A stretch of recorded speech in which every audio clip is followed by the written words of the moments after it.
Hello friends, कैसे हैं आप सब। स्वागत है आपका एसएम लिनक्स में। आज हम डिस्कस करेंगे compress and uncompress files and directory. कैसे हम किसी भी फाइल एंड डायरेक्टरी को कंप्रेस करते हैं, उसका साइज जो है वो आर्काइव करते हैं। एंड ये हमें यूजफुल कब होता है गाइज। मान लीजिए कि हमारी कोई फाइल है जो कि 10 GB की है, हमें एक सर्वर से दूसरे सर्वर पर उसको ट्रांसफर करना है या फिर हमें उस पर्टिकुलर फाइल का बैकअप लेके रखना है। सो उसके लिए जैसे ही हमारी 10 GB की फाइल है उसका हम कंप्रेस करेंगे तो उसका साइज जो है वो डिक्रीज हो जाएगा, मतलब कम हो जाएगा। जो हमारी 10 GB की है वो हमारी 1 GB 1.5 GB तक की फाइल बन जाती है। तो उसका हम बैकअप इजीली रख सकते हैं और जब भी हमें उसका अनकंप्रेस करके यूज में लेना हो तो हम गंजिप कमांड की हेल्प से उसको कंप्रेस कर सकते हैं, देन हम उसको यूज में ले सकते हैं।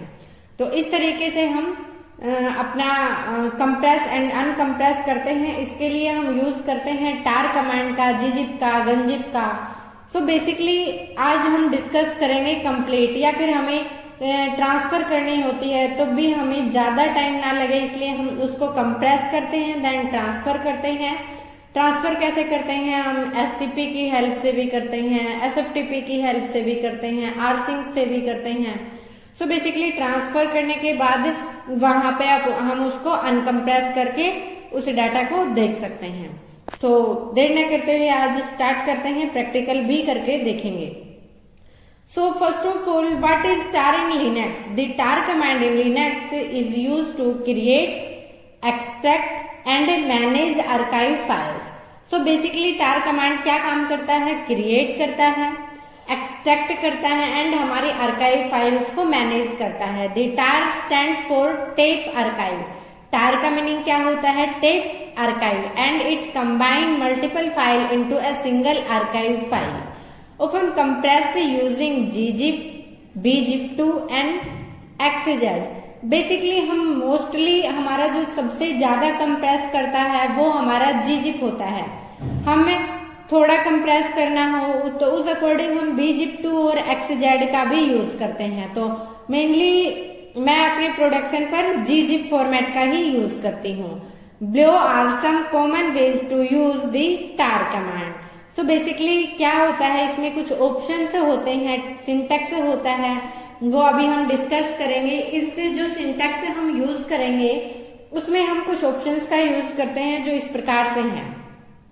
-f। -f क्या काम आता है? Specifies the name of the archive file. जो -f होता है वो हमें उसके नेम को शो करवाता है आर्काइव फाइल्स के। जो z होता है वो हम gzip फॉर्मेट के लिए यूज करते हैं, -j का हम bzip2 के लिए और -J का हम xz। जो हमने अभी डिस्कस किए यहाँ पर, तो हम जब z यूज करते हैं तो gzip के लिए करते हैं, j यूज करते हैं तो bzip2 के लिए और J यूज करते हैं तो हम xz फॉर्मेट के लिए। सो बेसिकली मैं -z का यूज करती हूँ क्योंकि मैं gzip यूज करती हूँ। -c change to a directory before performing the operation। C का यूज क्या करते हैं कि हमें चेंज डायरेक्टरी करना होता है। इट मीन्स जैसे हम एक नई डायरेक्टरी का नाम दे देते हैं।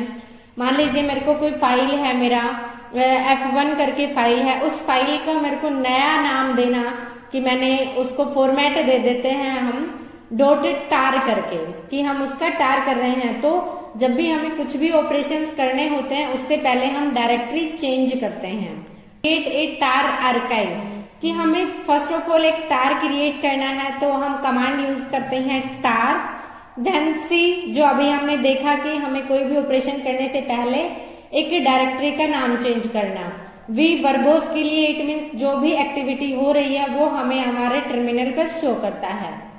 एफ हमारे आर्काइव फाइल्स के लिए। देन जो न्यू नाम देना होता है archive.tar, इट मीन्स आपने आपकी फाइल का नाम लिया F1 तो आप दे सकते हैं F1.tar। देन पाथ की किस फाइल का आप कर रहे हैं, मान लीजिए आपकी F1 फाइल है वो आपकी होम डायरेक्टरी में है। सो /home/ जैसे कि मैं सरिता यूजर से हूं तो /home/sarita/ particular this file F1। तो इस तरीके से हम उसका आर्काइव क्रिएट करते हैं। Then archive then create a gzip tar archive। अब हमें यहाँ पे हमने आर्काइव किया, अब हमें gzip फॉर्मेट में करना है। सो बेसिकली हम यूज करते हैं z। हमने देखा कि हम gzip के लिए यूज करते हैं -z। सो हमने z ऑप्शन का यूज किया, और जैसे ही हमें उसको एक पहचान देनी होती है कि हम कौन सा यूज कर रहे हैं, तो उसके साथ हम gz लगाते हैं। ये ना करके हम डायरेक्ट इस कमांड से भी क्रिएट कर सकते हैं। ये मैंने स्टेप बाय स्टेप के लिए लिखा हुआ है, आप करें तो पहले अपना टार बनाएं, दैट आप gzip फॉर्मेट में बनाएं, उसके बाद आप उसको कंप्रेस करें। तो बेसिकली जैसे कि हमें क्रिएट bzip2 में करना है तो आप यहाँ पे ऑप्शन लगाएंगे J, देन आपको xz में करना है तो कैपिटल J। तो हम करेंगे इस ऑप्शन से।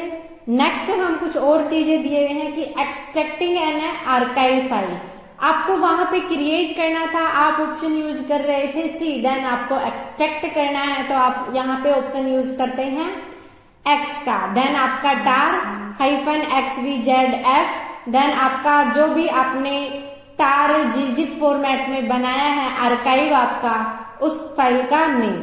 तो इस तरीके से हम करते हैं। जब हमें जिप या अनजिप करना होता है तो जिप के लिए जिप, देन हमारी फाइल नेम, और गनजिप देन हमारा फाइल नेम। इस तरीके से हम करते हैं। अभी हम अपने टर्मिनल पर चलते हैं और वहां पर हम कोई फाइल क्रिएट करते हैं। ये हमारा रेड हैट का मशीन है विमवेयर पर।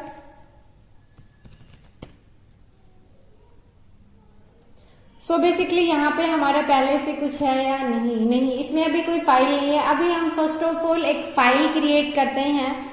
टच करके मैंने SN Linux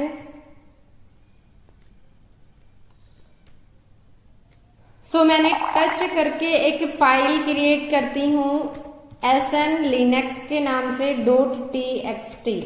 देन यहाँ पे देखिए हमारी वो फाइल क्रिएट हो गई है। अब इसका साइज क्या है वो हम चेक करते हैं। सो बेसिकली साइज क्या है, इसका साइज जो है अभी इसमें कोई साइज नहीं है, तो हम इसका साइज देते हैं कोई 10cat कमांड की हेल्प से हम किसी भी पर्टिकुलर फाइल का साइज इंक्रीज कर सकते हैं। मान लीजिए मैंने इसको 300 MB का साइज दिया हमारी फाइल को, तो यहाँ पे आप चेक कर सकते हैं कि हमारी जो फाइल है उसका साइज कितना है, 300 MB। सो अभी हम इसका टार क्रिएट करते हैं, देन टार -cvf, लेकिन हम जब gzip फॉर्मेट में करते हैं उसके लिए ऑप्शन यूज करते हैं Z का। तो हमने ये ऑप्शन यूज किया। अभी हमें एक नया नाम लेना है अपना ऑपरेशन करने से पहले, चेंज नाम।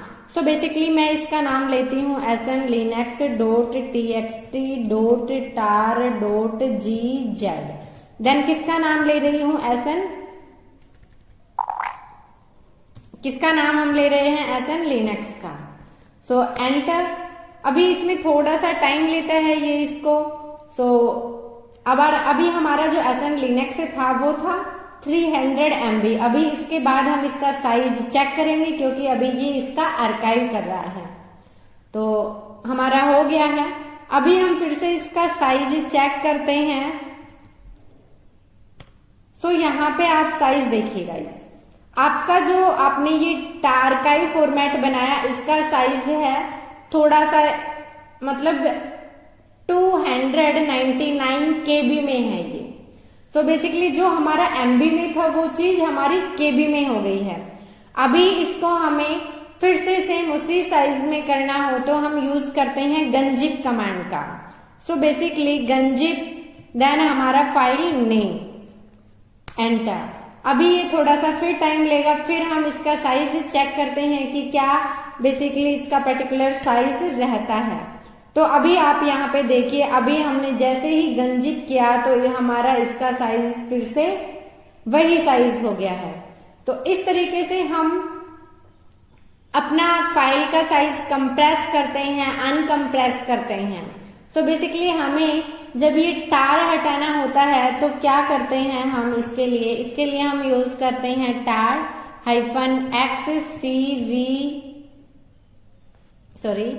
XVZF, देन आपकी फाइल नेम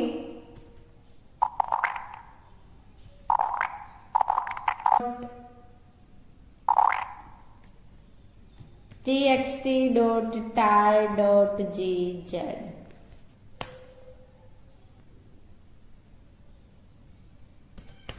तो गाइस इस तरीके से हम अपने फाइल्स को कंप्रेस करते हैं, अनकंप्रेस करते हैं। किसी के पास हमें शेयर करना होता है तो हम एससीपी कमांड का भी यूज करते हैं, एसएफटीपी कमांड का भी यूज करते हैं।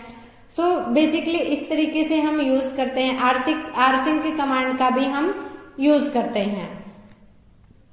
डायरेक्टरी को कंप्रेस करना हो, अनकंप्रेस करना हो, शेयर हम एससीपी, एसएफटीपी और आरसिंक से किसी अनदर सर्वर के ऊपर शेयर कर सकते हैं, ट्रांसफर कर सकते हैं। सो आज का वीडियो आपको समझ आया होगा। जो भी डाउट हो प्लीज मेरे को कमेंट कीजिए। सो अगर वीडियो पसंद आया है तो लाइक करें, अपने दोस्तों के साथ शेयर करें और चैनल पर नए हैं तो चैनल को सब्सक्राइब करें। Thank you guys.